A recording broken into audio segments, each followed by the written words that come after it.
Yeah, I think it has to be seen from two perspectives. Because you specifically asked me what Swamiji says about it. I remember one quote of Swamiji. He says, "You have prayed to millions of gods. Has misery ceased?" Swamiji asked this question to us. "You have prayed to gods. Has misery ceased?"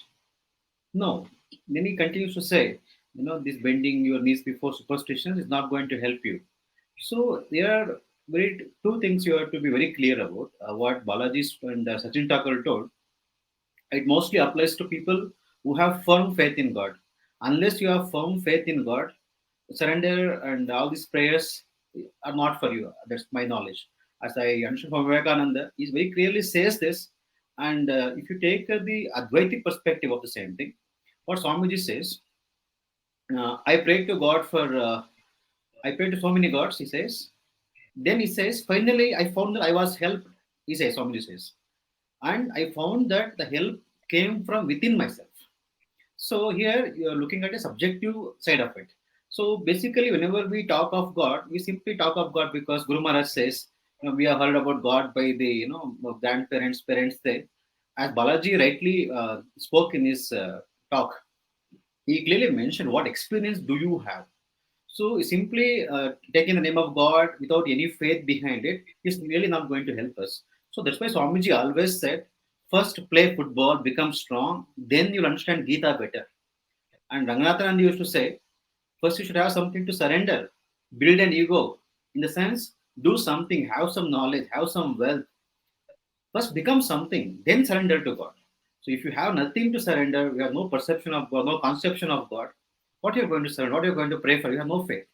So Swamiji says, first believe in yourself, then believe in God. So start from your own self. How much strong are you? How do you think you are standing on your own feet? Do you feel that strength?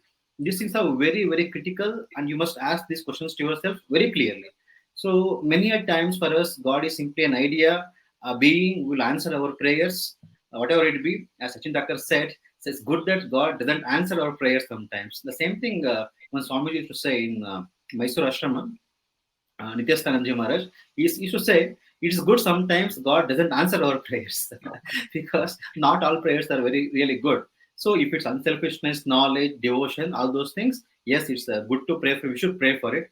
Every other prayer is selfish, Swami Vivekananda used to say. And if it's answered or not answered, it doesn't really matter because that's not something very important for us. So what is very important for us is that evolution, that knowledge, that devotion, those are essential for us, and those things alone will make our lives more meaningful. So be clear about his understanding of this. What is your conception of God? And if you really have no conception of God, first you become strong, play football, as Swami Vivekananda used to say, go to the world, struggle.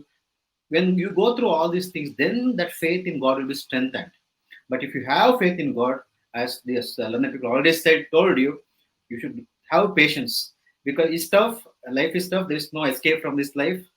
We have to face whatever it is. The reality stares on our face every moment of our life. So there's no escape from this. So you be strong, take that, do whatever you can, but make sure that you are struggling. That's the key thing we have to struggle with. There's Dvaita or Advaita, whatever path you take, you make sure that you struggle. So through struggle, somebody says growth comes. Through struggle, we become really strong. Yeah, that is my answer to this.